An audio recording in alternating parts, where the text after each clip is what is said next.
যেত অমুক বক্তা আসছে, অমুক এই আসছে, অমুক তেই আসছে, এই বলেছে, এই রাজ্জাক বিন ইউসুফ এই বলে, মুমতাজুল এই বলে, আসাদুল্লাহ গালিব আবার এই বলছে। আরে বিরাদারা হলো আবার উল্টো, সাইনুর আরো খারাপ, ও আরো উল্টো পাল্টা বলছে। আরে আপনার কারো কাছে যাওয়া লাগবে না, আপনি 10,000 টাকা বই কিনুন, হাদিস কিনুন। মানে আপনারা আমরা এত পচা মুসলমান যে খাঁটি দুধ খেতে ব্যস্ত, খাঁটি দুধ খুঁজছি, অথচ গাই পুষতে রাজি নয়। কিয়ামত পর্যন্ত আপনি খাঁটি দুধ পাবেন না। কি বললাম বুঝলেন? খাওয়া যাবে? পাবেন আপনি? পাবেন না। খাঁটি দুধ কেউ আপনাকে দেবে না। সঠিক ইসলাম যদি আপনি পেতে চান, আপনার কাছে বিনীত অনুরোধ, আপনি অন্তত পক্ষে 2-5 হাজার টাকা ভালো ভালো লেখকের বই কিনুন, 6টা হাদিসের কিতাব কিনুন, একটা বুখারী সেট কিনুন। আরবিতে পারেন না, একদম সহজ বাংলাতে অনুবাদ হয়েছে, বাংলাতে কিনুন। আপনার কারোর দ্বারস্থ হওয়া লাগবে না, আপনি নিজে নিজেই সবকিছু বুঝতে পেরে যাবেন। কি বললাম বুঝলেন? সমাজ পরিবর্তন করতে গেলে ওহির জ্ঞান, আর নিজেকে পরিবর্তন করতে গেলে ওহির জ্ঞানের সাথে সাথে কিছু বই পুস্তক লাগবে। মাথায় ঢুকেছে কি বললাম? হ্যাঁ হ্যাঁ, বইপত্র কিনুন বেশি বেশি করে। এতক্ষণ পর্যন্ত আমি যা বললাম, এটা জমি রেডি হয়ে গেছে। এবার আমি কিছু আলোচনা শুরু করবো ইনশাল্লাহ। এই ওহির জ্ঞান থেকেই আমি আপনাদেরকে কয়েকটা কথা বলবো, ছোট্ট একটা কথা। সেটা হচ্ছে সূরা ফাতিহার বাংলাটা বলে দেবো। যদি বলছেন এইটা বলার জন্য 4 চাকা করে 24 পরগনা থেকে আসতে হলো, আমাদের এলাকার কেউ ফাতিহা জানে না, হট পাগল কোথাকারে। আর ওইটাই তো তোমার আর আমার ডিফারেন্স। সূরা ফাতিহাটা আপনাকে বলবো, দেখবেন আমার টাইম 2 ঘন্টা, 2টো আয়াত হবে, খুব বেশি যদি হয় 3টে হবে, তার বেশি আর আমি আগাতে পারবো না। আল্লাহু আকবার, আপনি অবাক হয়ে যাবেন। এবার আপনাকে একটা একটা করে আমি প্রশ্ন করছি, চটপট করে উত্তর দেন একদম। আপনারা খুব মানে শিক্ষিত এবং জ্ঞানী মানুষ, তাছাড়া সন্ধ্যাবেলাতে এত লোক হয় না, লোক সব মেলায় বসে থাকে। এই জলসাটা মনে হয় ব্যতিক্রম কোন একটি জলসা, এত লোক এসেছেন। চটপট করে উত্তর দেন। এক, পবিত্র আল কোরআনের প্রথম যে সূরা অবতীর্ণ হয়েছে তার নাম কি? আলাক। 2, পবিত্র আল কোরআনের ছোট্ট একটি সূরা আছে, 3 বার তেলাওয়াত করলে, একবার কোরআন মাজিদ শেষ করলে যত নেকি হয় তত নেকি পাওয়া যায়। কোন সূরা? ইখলাস। আলহামদুলিল্লাহ, খুবই ভালো, খুব জোর আছে, জোশ আছে আপনাদের। চলুন তারপরে আপনাকে বলি, পবিত্র আল কোরআনের শুরুতে কোন সূরা আনা হয়েছে? ফাতিহা, তাই না? এবার আপনাকে আমি আর কয়েকটা কথা এতে জুড়ে দিই। 1, সূরা ইখলাস 3 বার পড়লে, কোরআন মাজিদ পরিপূর্ণ তেলাওয়াত করলে যত নেকি হয় তত নেকি পাওয়া যায়। 2, সূরা ফাতিহা পড়লে এত নেকি পাওয়া যায়, এরকম কোন হাদিসে বর্ণনা পাওয়া যায়নি। তাহলে আল্লাহ নবী সাল্লাল্লাহু আলাইহি ওয়াসাল্লাম সূরা ইখলাসের মর্যাদা অনেক বাড়িয়ে দিয়েছেন। তাহলে এইটাকেই তো পবিত্র আল কোরআনের প্রথমে আনা উচিত। আনলেন কাকে? ফাতিহাকে।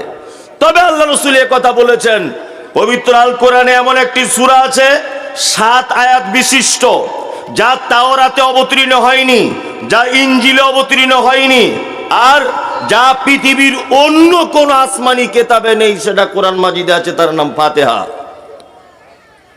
সূরা ইখলাসে শুধুমাত্র আল্লাহর পরিচয় দেওয়া হয়েছে,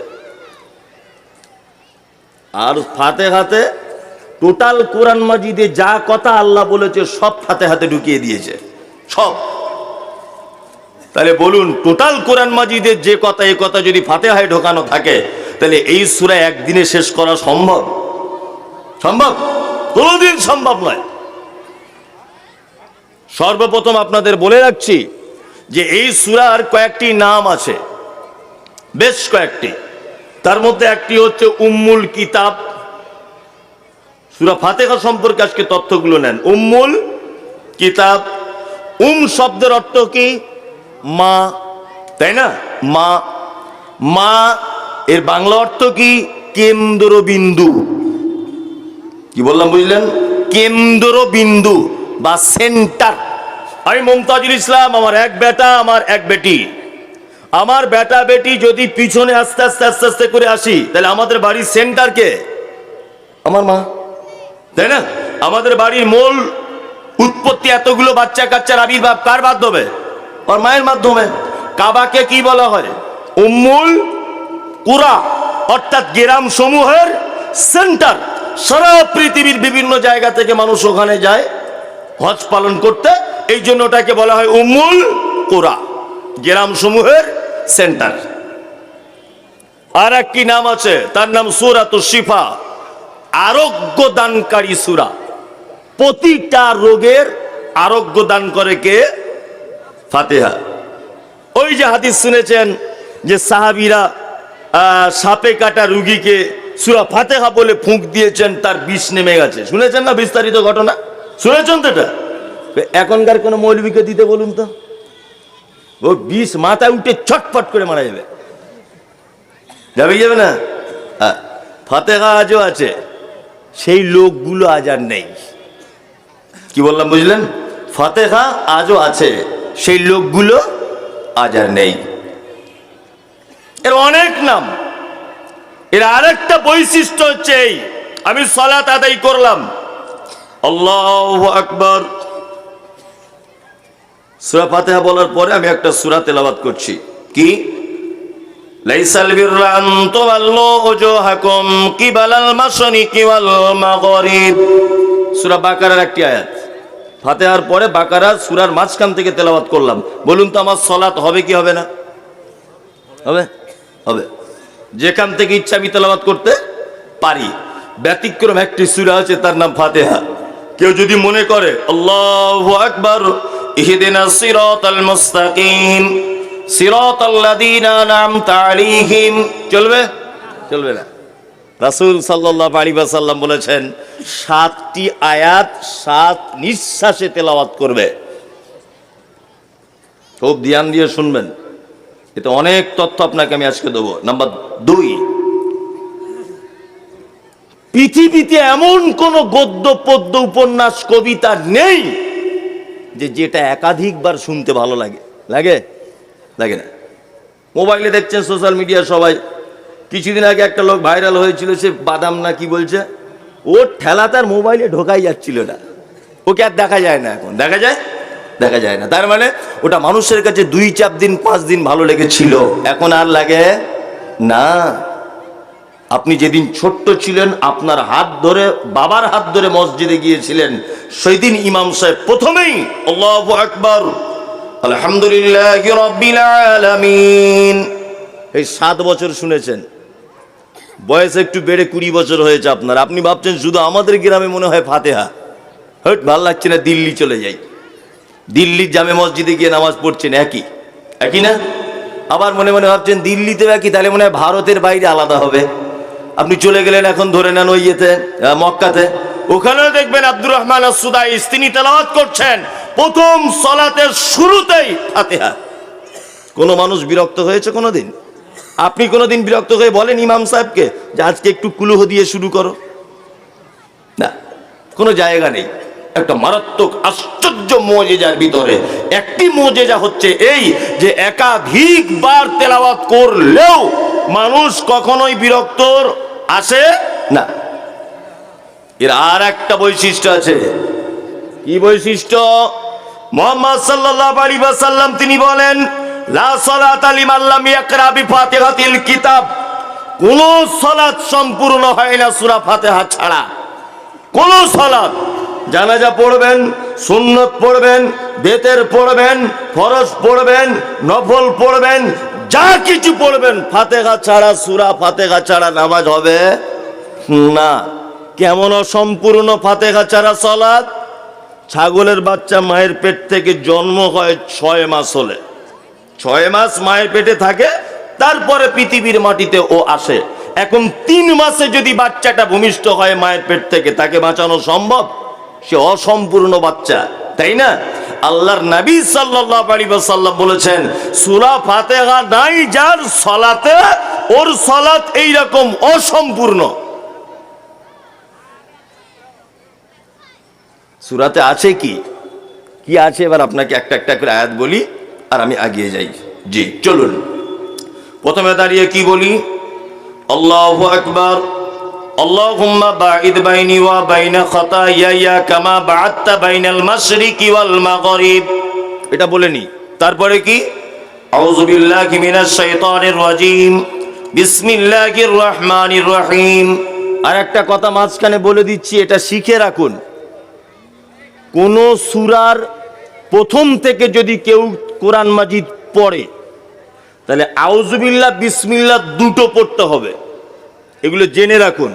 কোন সূরার মাঝখান থেকে যদি কেউ পড়ে তাহলে শুধু আউযুবিল্লাহ পড়বে, বিসমিল্লাহ পড়া লাগবে না, এটা জেনে রাখুন। কোন সূরার প্রথম থেকে যদি কেউ পড়ে আউযুবিল্লাহ বিসমিল্লাহ দুটো লাগবে। যদি কেউ কোন সূরার মাঝখান থেকে যদি তেলাওয়াত করে শুধু আউযুবিল্লাহ লাগবে, তখন আর বিসমিল্লাহ লাগবে না। নামাজে দাঁড়িয়ে গেলেন, দাঁড়িয়ে গিয়ে বলছেন আলহামদুলিল্লাহি রাব্বিল আলামিন। সমস্ত প্রশংসা কার? আল্লাহর। আল্লাহ কে? না আল্লাহ রব। তারপর একটা শব্দ কি? আলামিন, তিনি অসংখ্য জগতের মালিক। তিনটে মাত্র কথা। এক, সমস্ত প্রশংসা কার? কথা বলুন, আল্লাহর। দুই, কে? কার জন্যে? রব, পালন কর্তার জন্যে। তারপরে আলামিন, অসংখ্য জগতের মালিক কে? আল্লাহ। এবার আপনাকে আমি একটা কথা বলি। দেখুন, বাংলাতে দুটি শব্দ আমরা ব্যবহার করি। এক হচ্ছে বলি ধন্যবাদ, বলি না ধন্যবাদ। আর একটা কি বলি? না আপনার উপরে চিরকৃতজ্ঞ আমি, বলি না। এক কথায় একটা কৃতজ্ঞতা আর একটা ধন্যবাদ। আচ্ছা বলুন তো, কৃতজ্ঞতার ধন্যবাদ এই দুটো শব্দ একই ব্যক্তির জন্য প্রয়োগ করা যাবে? যাবে না। ধন্যবাদ কোন ব্যক্তির জন্য প্রয়োগ করা যাবে? আপনি রাস্তা দিয়ে হাঁটছিলেন, হাঁটতে হাঁটতে আপনার খুব পিপাসা লেগেছে, আপনার বোতলে পানি নেই, হঠাৎ করে একটা লোক আপনাকে এক বোতল পানি পান করার জন্য দিয়েছে, আপনি কি বলবেন? ধন্যবাদ ভাই। তার মানে ধন্যবাদ শব্দটা ক্ষণস্থায়ী উপকারের জন্য ব্যবহার করা হয়। বোঝার চেষ্টা করুন। দুই, আপনি চাকরির পরীক্ষা দিয়েছেন, চাকরি রেডি, শুধু এলাকার এমএলএ একটা সই করে দিলে চাকরি কনফার্ম। এমএলএ বাবুর কাছে গিয়ে বলছেন আপনি একটু সইটা করে দেন না, তা এমএলএ করে দিয়েছে সই। চাকরির বয়স কতদিন আপনার? 60 বছর পর্যন্ত চাকরি করবেন। 25 বছরের চাকরিতে জয়েন করেছেন, মানে আপনি 60 বছর পর্যন্ত চাকরি করবেন, মানে 35 বছর যাবত একটা সইয়ের কারণে আপনি তার থেকে উপকৃত হলেন, তাই তো? বলুন তো এই লোকটার ক্ষেত্রে ধন্যবাদ না কৃতজ্ঞতা? কৃতজ্ঞতা। কারণ আপনাকে লং টাইম এর একটা সইয়ের কারণে আপনি উপকৃত হয়েছেন, তাই না? নাম্বার দুই, আরবিতে ঠিক তেমন দুটি শব্দ ব্যবহার হয়, একটা হচ্ছে হামদ আর একটা হচ্ছে শুকর। আমরা অনেক সময় বলি না শুকরিয়া, শুকরিয়া ভাই, বলি না? শুকরিয়া মানে ধন্যবাদ, ক্ষণস্থায়ী উপকারের জন্য শুকরিয়া। আলহামদ শব্দ ব্যবহার হয় যিনি জন্ম থেকে মৃত্যু পর্যন্ত যার উপকার আপনার সাথে জড়িয়ে থাকে, এই ব্যক্তির জন্য, এই লোকের জন্য হামদ অর্থাৎ কৃতজ্ঞতা শব্দ ব্যবহার করতে হয়। এবার আপনাকে আমি বলছি, আপনার জন্ম থেকে নিয়ে মৃত্যু পর্যন্ত সমস্ত বডিটার, আপনার পৃথিবীতে চলা, খাওয়া, দেখা, টোটালটা কার? আল্লাহর। তাহলে আমরা আল্লাহকে শুকরিয়া দিয়ে শুরু করব না আলহামদ দিয়ে শুরু করব? আলহামদ দিয়ে শুরু করব। এটা একটা ব্যাপার বুঝে গেলেন। আর একটা জিনিস বুঝে যান যে সমস্ত প্রশংসা আল্লাহর হবে কেন?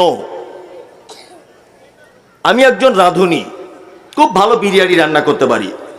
আপনি বিরিয়ানিটা খাচ্ছেন চকচক চকচক করে, খুব টেস্ট।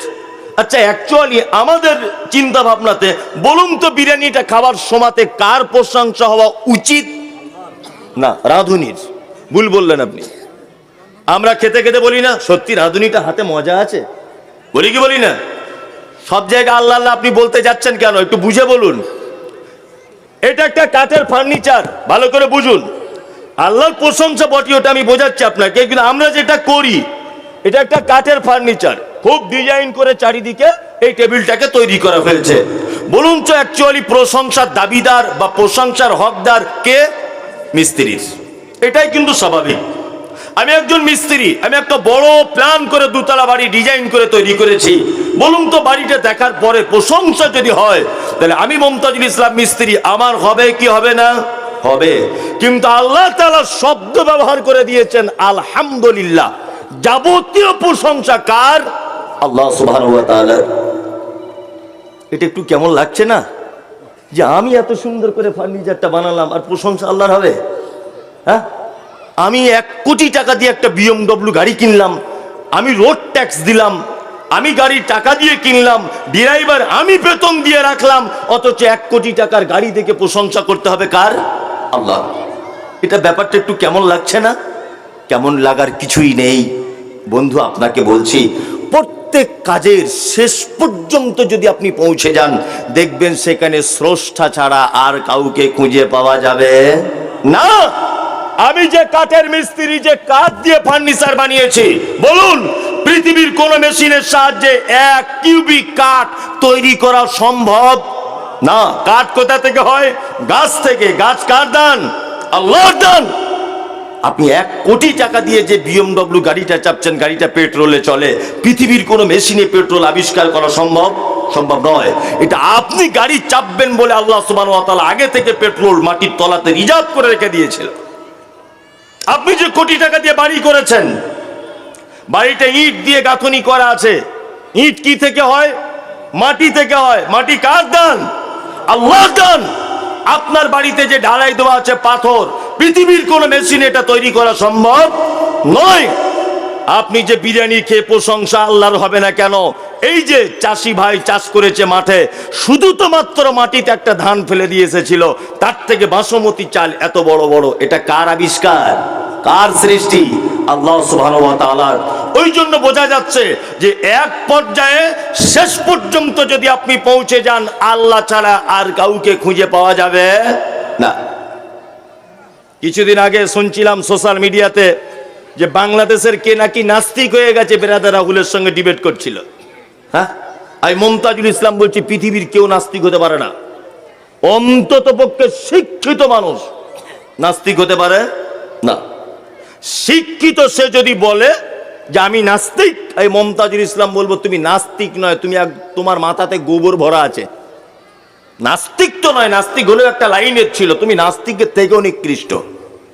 তুমি কি লেখাপড়া শিখেছো তুমি জানো? হ্যাঁ, আচ্ছা বলুন তো দেখি, কর্তা ছাড়া কোনোদিন কাজ সম্ভব? আমি বক্তব্য এখন ডাকছি, আমার বক্তব্যটা যদি আপনি একটা রেকর্ডিং এর ভিতরে শোনেন, আমার গলা শোনার পরে আমার কথা মনে পড়বে কি পড়বে না? পড়বে। যে এই সেই মুমতাজুল ইসলাম আমাদের জলসায় এসেছিল। আপনি একটু ভালো চা খাচ্ছেন, চায়ের যে তৈরি প্রস্তুতকারক, তার কথা মনে হবে কি হবে না? হবে। তার মানে বোঝা যাচ্ছে সারা পৃথিবীতে যত কাজ আছে, প্রত্যেক কাজের পিছনে কর্তা আছে। কর্তা ছাড়া কাজ সম্ভব নয়।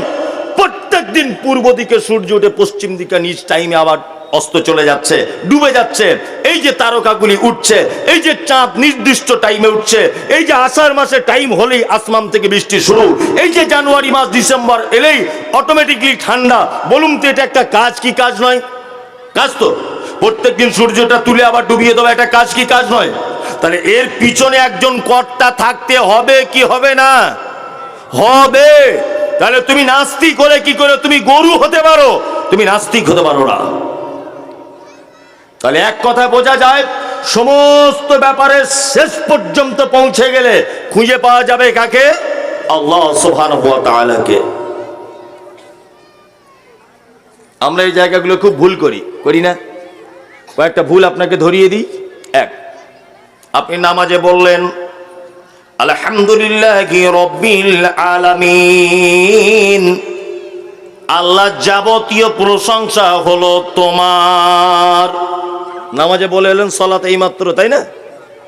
বাড়িতে আপনার গাছে আম হয়েছে, আমটা খাচ্ছেন, আর খেতে খেতে আসছিলেন, আসার সময় মসজিদের ইমাম সাহেবের জন্য 1 পিস এনেছেন। ইমাম সাহেব আমটা খাচ্ছে আর বলছে আলহামদুলিল্লাহ খুব মিষ্টি। তখন গাছের মালিক বলছে আরে মিষ্টি হবে না, এই গাছ এনেছি মালদা জেলার পিওর ফজলিয়াম, আর যা ট্রিটমেন্ট আমি চালিয়েছি, মিষ্টি হবে না মানে যাবে কোথায়? অন্য কারোর কাছে আম ধরেছে দেখেছো, আমার কাছে এত আম কেন? আমি পরিচর্যা ভালো করেছি। এই মাত্র বলে এসেছে সমস্ত প্রশংসা কার? আল্লাহ। বাড়ি এসে বলছে আমি ট্রিটমেন্ট ভালো করেছি তাই আম মিষ্টি হয়েছে। এই কথার সঙ্গে কোরআনের আয়াতের মুনাফিকি হলো কি হলো না? হলো। তার মানে খাইরিকি ওয়া শাররিহি মিনাল্লাহি তাআলা, ভালো মন্দ যা কিছু হবে একজন মুমিন কার উপরে ভরসা? প্রশংসা কার? আল্লাহ সুবহানাহু ওয়া তাআলার প্রশংসা হবে। তারপরে আর একটা শব্দ এসেছে রব্বিল আলামিন। আচ্ছা বলুন তো আল্লাহর নাম কটা? যার যেটা জানা আছে বলুন, আমি তো মারবো না আপনাকে। 99টা, তাই না? আচ্ছা এবার আপনাকে একটা কথা বলছি, 99টা নামের ভিতরে ইয়া আল্লাহ, ইয়া রহমান, ইয়া রহিম, ইয়া মালিক, ইয়া কুদ্দুস, ইয়া সালাম, ইয়া মুমিন, ইয়া মুহাইমিন, ইয়া আজিজ, ইয়া জব্বার, ইয়া ওয়াহাব, ইয়া কাহার, ইয়া গফফার, আছে না নেই? আছে। আচ্ছা বলুন তো কারো জানা আছে ইয়া রব্ব আছে? একটু জেনে বলুন। আছে? আছে? নাই? নাই, তাহলে নাই। আর একটা কথা আপনাকে বলছি, এক, আল্লাহর নাম কটা? জি না, ভুল না, আল্লাহর নাম বলছি শুনুন, আল্লাহর নাম একটা, তার নাম আল্লাহ। এই মমতাজুল ইসলাম বক্তা, ভালো করে বুঝবেন, এই মমতাজুল ইসলাম বক্তা, তা বক্তাটা কি আমার নাম না এটা আমার গুণ? আর আমার গুণ। আল্লাহর নাম আল্লাহ রহমান, আল্লাহ দয়ালু। কি বললাম বুঝলেন না? উনি দয়ালু, খুব বেশি দয়া করেন। গফুর, উনি ক্ষমা করতে পারেন। জি। উনি আজিজ, খুব জবরদস্ত ক্ষমতাবান। হাকিম, বিচারক, তাই না? ওয়াকিল, এই সমস্ত শব্দগুলো আল্লাহ তাআলার কি?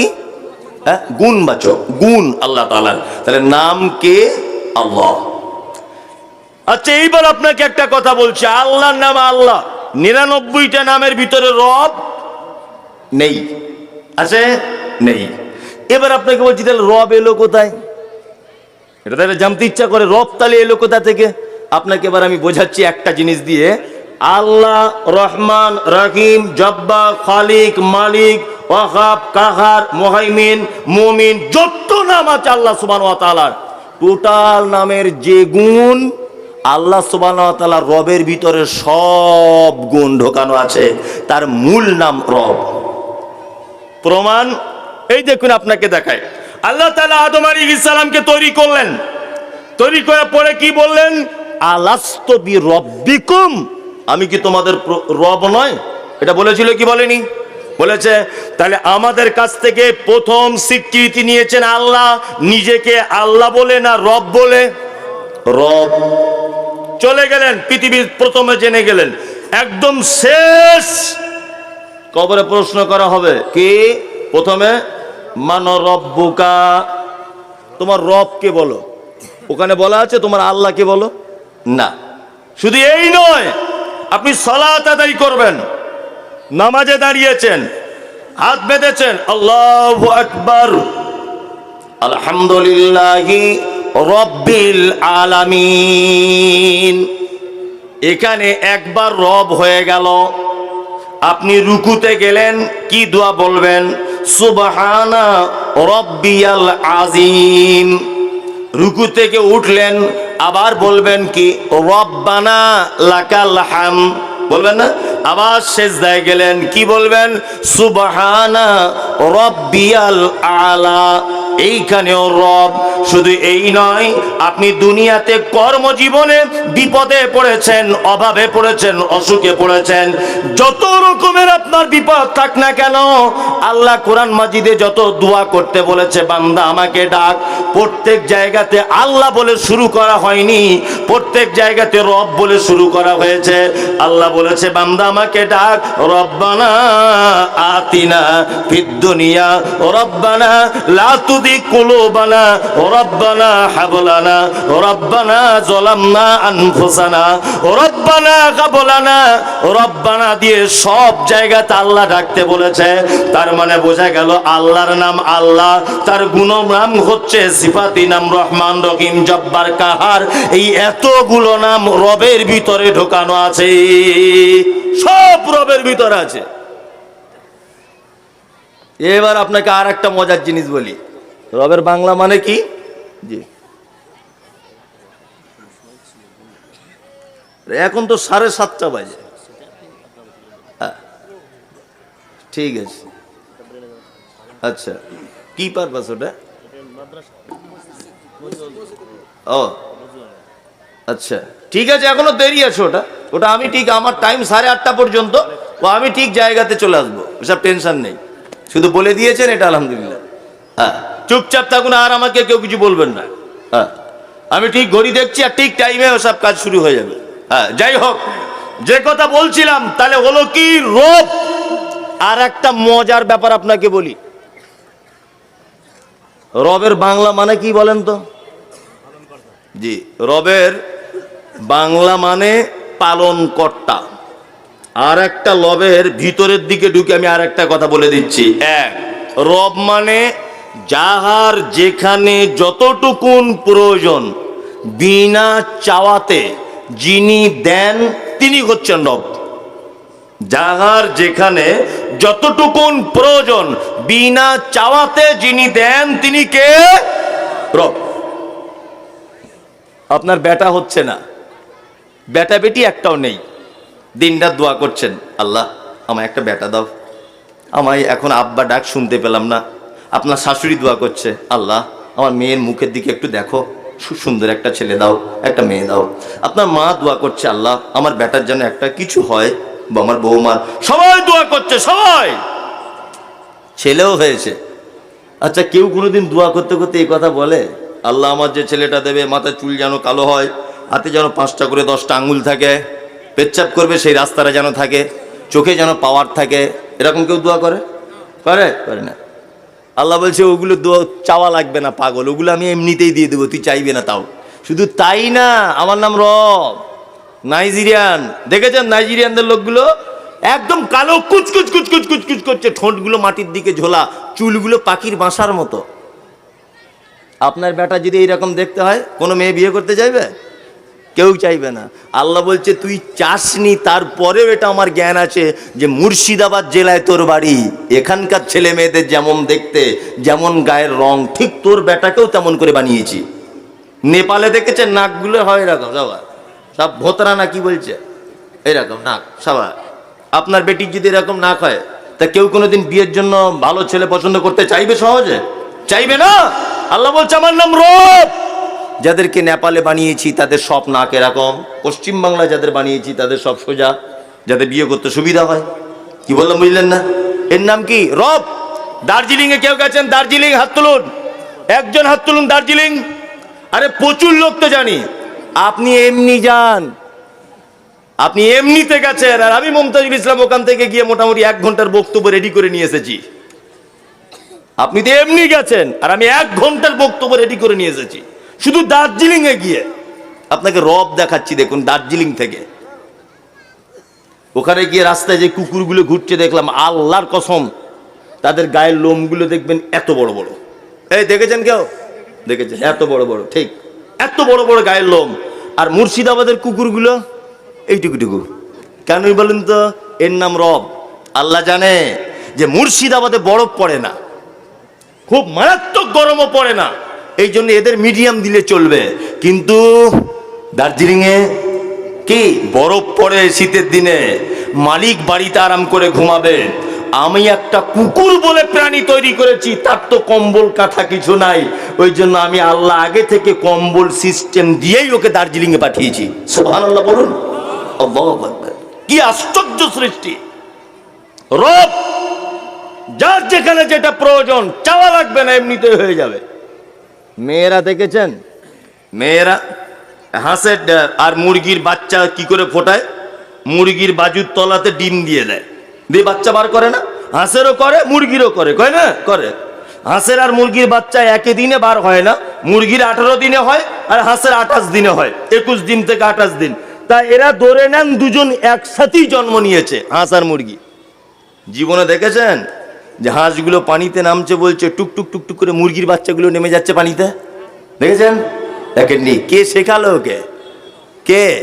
আল্লাহ। শুধু এই নয়, হাঁসের বাচ্চাগুলো কোনোদিন তার মাকে আবদার করে বলেছে বা বাড়িওয়ালাকে বলেছে যে আমি তো সাঁতার জীবনে কোনোদিন কাটিনি, এক কাজ করো প্রথমে আমাকে সুইমিং পুলে ভর্তি করে দাও, একটু সাঁতার কাটাটা জুত করে শিখেলি, তারপরে বড় পুকুরে গিয়ে ঝাঁপ দেবো? ব্যাপার আছে না। আল্লাহ বলছে আমার নাম রব, আমি জানি কার কোন জায়গায় কোন টাইমে কোন পরিস্থিতিতে কি লাগবে, এটা চাইতে হবে না, এমনিতেই দিয়ে দেবো, আমার নাম রব। বন্ধুরে আমার, রব কাকে বলে আর একটা কথা আপনাকে বলে দিই, তাহলে চিনতে ভালো সুবিধা হবে। সুন্দরবন বেড়াতে গেলাম, 3 দিন থাকলাম স্টিমারের উপরে। স্টিমারে শুধু ঘুরছি আর চারিদিকে দেখছি লক্ষ লক্ষ রকম গাছ, গাছের শেষ নাই, কিন্তু একটাও আমের গাছ দেখতে পেলাম না, একটাও লিচুর গাছ নাই, একটাও বেদানার গাছ নাই, একটাও ডালিমের গাছ নাই। আমি নৌকাতে নামাজ পড়ছি, ইমামতি করছিলাম, আর মনে মনে ভাবছিলাম আল্লাহ, কোটি কোটি গাছ তুমি সুন্দরবনের মাটিতে তৈরি করেছ, কিন্তু একটাও কোনো ফলের গাছ নাই, কাঁঠালের গাছ নাই, জামরুলের গাছ নাই, সবেদার গাছ নাই, আমের গাছ নাই। কারণ কি? মনে মনে ভাবলাম তাই তো, আঙ্গুর খাবে তোমার বান্দা আর তোমার নামের প্রশংসা আদায় করবে, বেদানা খাবে খুব মিষ্টি, তোমার নামের প্রশংসা আদায় করবে। কাঁঠাল কি করে পাকিয়ে খেতে হয় এটা হনুমান জানে না, আমের কি করে আচার করতে হয় এটা হরিণে বুঝে না, খাজুর কি করে পেড়ে খেতে হয় এটা ভল্লুকে বুঝে না, কলা কি করে ছিলে খেতে হয় হাতিতে জানে না। এই জন্য রব্বুল আলামিন বলছেন সুন্দরবনের মাটিতে মানুষ বসবাস করে না বলে একটাও ফলের গাছ নাই, কিন্তু মুর্শিদাবাদে আমের গাছ পাবে, লিচুর গাছ পাবে, বেদানার গাছ পাবে, সব কিছুর গাছ পাবে। এই কারণে যে আমার বান্দারা বসবাস করবে, আমার বান্দা 2 পিস কলা খেয়ে মসজিদে গিয়ে সেজদায় পড়ে গিয়ে বলবে আল্লাহ তোমার নাম হলো রব, তুমি পালন কর্তা, কলা নামক ফলটা তুমি এত মিষ্টি করে দিয়েছ, তোমার প্রশংসা আদায় হবে। এই জন্যে মানুষ যেখানে বসবাস করে সেইখানে তুমি ফলমূল দিয়েছ, এইখানে মানুষ নাই বলে তুমি দাওনি। আল্লাহ বলছে আমার নাম হলো রব, যার যেখানে যেটা প্রয়োজন সেটা দিয়েছি, কেউ অভিযোগ করতে পারবে না, কেউ যে আমার এই জায়গাটা একটু ভুল করে দিয়েছে। আল্লাহ অভিযোগ করার জায়গা আছে? আছে? নাই। আল্লাহু আকবার। তারপরে একটা শব্দ আছে আলামিন। কাল সকালে আনন্দবাজার পত্রিকায় যদি একটা ঘটনা বার হয় যে মাটির তলাতেও মানুষ পাওয়া গেছে, তারাও জলসা করছে প্যান্ডেল করে। আচ্ছা বলুন তো, বিশ্বাস করবেন আপনারা? যে বিশ্বাস করবে না তার ঈমান থাকবে না, যখনই বলে দেবে না তার ঈমান চলে যাবে। যদি বলছেন কেন, আল্লাহ বলছে আলাম 1 বচন, আলামিন বহু বচন। এইরকম তোমরা যে জগতে বসবাস করে এরকম অসংখ্য জগতের মালিক আমি। কি বললাম বুঝলেন নাই? নাসার বিজ্ঞানীরা কিছুদিন আগে কলম পত্রিকায় দেখছিলাম যে নাসার বিজ্ঞানীরা প্রমাণ করেছে যে আকাশের উপরে আর একটা স্তর পাওয়া গেছে যেখানে অক্সিজেন অ্যাভেলেবেল, মানুষ বসবাস করতে পারে, অনায়াসে মানুষ বসবাস করতে পারে। তা মনে মনে হাসলাম আর বললাম আল্লাহ সুবহানাহু ওয়া তাআলা বলছেন আল্লাযী খালাকা সাবআ সামাওয়াতিন তিবাকা, আমি আসমানটাকে স্তরে স্তরে 1 তলা 2 তলা 3 তলা 4 তলা 7 তলা এইরকম আমি আসমান বানিয়েছি। এটা আল্লাহ সুবহানাহু ওয়া তাআলা 1500 বছর আগে মুহাম্মদ সাল্লাল্লাহু আলাইহি ওয়াসাল্লামকে বলেছে। নাসার বিজ্ঞানী তুমি 2023 সালে এই ঘটনা প্রকাশ করছে, এর আগেও একটা স্তর পাওয়া গেছে যেখানে মানুষ বসবাস করার উপযোগী। নাসার বিজ্ঞানীরা প্রমাণ করুক আর নাই বা করুক, আমরা মুসলমানরা এর উপরেও যে আরো 7টা স্তর আছে, এতে ঈমান রাখি কি রাখি না? রাখি। যদি কেউ না রাখে তার ঈমান থাকবে না। বিজ্ঞানের কথায় কখন কোরআন প্রমাণ হবে এটা দেখার বিষয় নয়, আল্লাহ সুবহানাহু ওয়া তাআলা বলে দিয়েছেন, এটাই চূড়ান্ত। একটা কথা বলে রাখছি, শুনে রেখে দেন। এই সব বক্তব্য রাখলে আবার এখন ইয়াং জেনারেশনের কথা বলে দিতে পারে যে আপনি তাহলে বিজ্ঞান মানতে চাইছেন না। অবশ্যই বিজ্ঞান মানতে চাই, তবে বিজ্ঞানের যে কথা কোরআনের সঙ্গে মিলে যায় ওই কথাগুলো মানতে চাই। যেগুলো কোরআনের সঙ্গে সংঘর্ষ বিজ্ঞানের ওই কথার মুসলিমরা 10 পয়সাও দাম দেয় না। কোরআন কি বলেছে? কোরআন বলেছে বা ইন্না খালাকনাকুম মিন তুরাবিন সুম্মা মিন নুতফাতিন সুম্মা মিন আলাকাতিন সুম্মা মিন মুদগা। মানুষকে তৈরি করা হয়েছে মাটির উপাদান দিয়া। মানুষকে কি দিয়ে তৈরি করা হয়েছে? মাটি দিয়ে। চার্লস ডারউইন উনি থিওরি পেশ করলেন বানর থেকে মানুষ হয়েছে। হ্যাঁ, বলেছে না, স্কুলে পড়ায় না বানর থেকে মানুষ। তা মনে মনে বলি যে এর মাথাতে কি মগজ ছিল না? এ কি কিছু বুঝতো না? যদি বলছেন এত বড় মাপের মানুষ আর আপনি এইরকম কথা বলছেন, তা বলবো না, এটা তো অযুক্তিকর ব্যাপার। অযুক্তি, কোনো যুক্তিও নেই এতে। আপনাকে আমি একটা জিনিস দেখাই। আপনার বাড়িতে একটা দেশি গরু আছে। আপনি যদি মনে করেন যে আমার একটা জার্সি বাছুরের দরকার, তাহলে বলুন তো ডাক্তারবাবুকে বলে জার্সি বাছুরের ইনজেকশন যদি ওকে পুশ করা হয়, জার্সি বাছুর হবে কি হবে না? হবে? হবে? কিছু বুঝেই না। হবে? হবে। জার্সি বাছুর সম্ভব। গরুর মালিক যদি ভাবে যে হরিণের বাচ্চাতে খুঁজে পাওয়া যায় না, ডাক্তারবাবু একটা হরিণের ইনজেকশন মেরে দাও তো, আচ্ছা হরিণের বাচ্চা হয়। আচ্ছা বলুন তো কিয়ামত পর্যন্ত সম্ভব? সম্ভব নয়।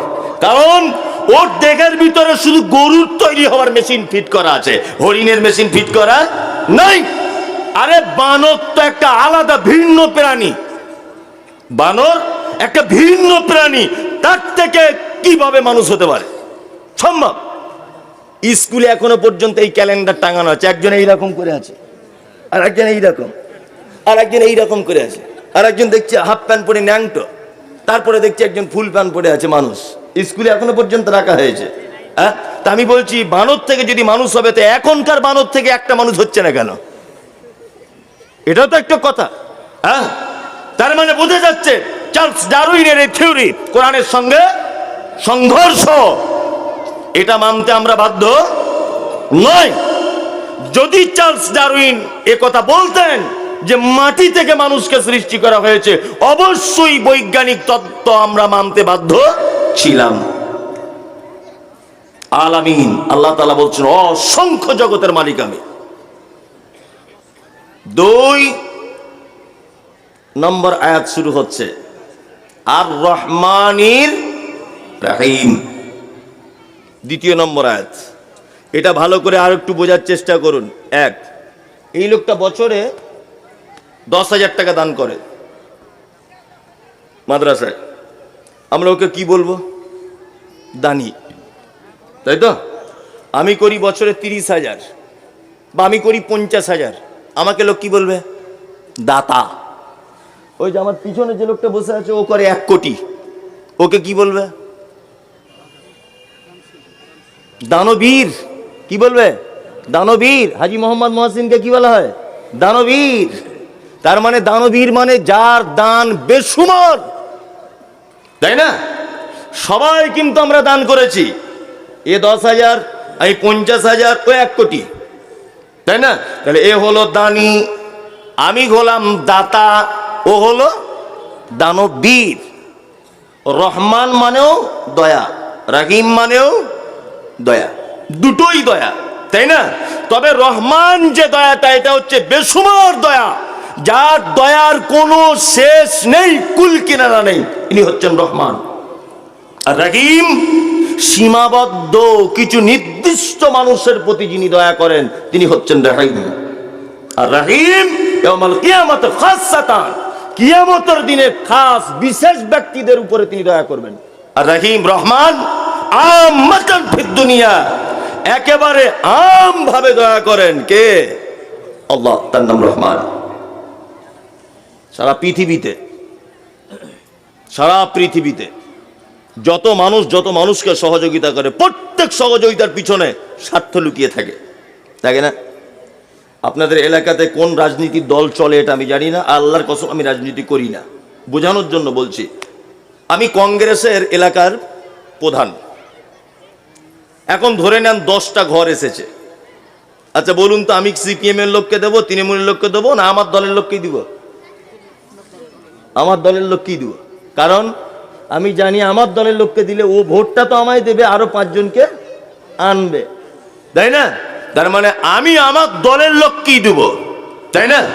এবার আপনাকে একটা কথা জিজ্ঞেস করছি, আপনারা দেখেছেন সোশ্যাল মিডিয়ার মাধ্যমে, কি দেখতে পাচ্ছেন যে ফিলিস্তিনের মাটিতে ওই আপনার এতে ফিলিস্তিনের মাটিতে ওই যে মসজিদ আকসাকে ধ্বংস করা হচ্ছে, করছে কারা? ইসরায়েলের ইহুদিরা, তাই না?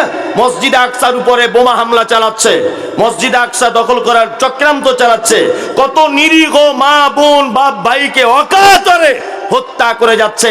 সারা পৃথিবীর এত মুসলিম দেশ থাকার পরেও একটা দেশের মানুষ তাদের কান্না কেউ শুনতে পাচ্ছে না, কেউ শুনছে না তাদের আর্তনাদ। বলুন তো দেখি, অক্সিজেন দেয় কে? আল্লাহ। খেতে দেয় কে? আল্লাহ। তাহলে আল্লাহ যদি ইচ্ছা করে তাহলে ইসরায়েলের ইহুদিদের তো খাদ্যতত্ত্ব বন্ধ করে দিতে পারে, যে তোরা আমার মসজিদ ভেঙে দিচ্ছিস, মুসলমানদেরকে মারছিস, তোদের সব বয়কট করে দিলাম। এটা পারে কি পারে না? পারে। আল্লাহ তাআলা বলছে আমার নাম রহমান, পৃথিবীতে বেঈমান, বিশ্বাসঘাতক, আল্লাহদ্রোহী, মসজিদ মাদ্রাসার দুশমন আমি কাউকে আমার দয়া থেকে বঞ্চিত করব না, সবাই আমার দয়া পেয়ে যাবে। কিন্তু কিয়ামতের দিনে বিশেষ মানুষদের উপরে দয়া করা হবে। ওই জন্য যখনই আপনার কাছে বিনীত অনুরোধ, ফরজ নামাজের পরে বা যখন আপনি একা একা যখন দোয়া করবেন হাত তুলে, এই দোয়াটা অবশ্যই বলবেন যে আল্লাহ কিয়ামতের দিনে আমার উপর একটু দয়া করো। কিয়ামতে যদি কোনো মানুষের উপর আল্লাহ তাআলা দয়া করে দেন, তার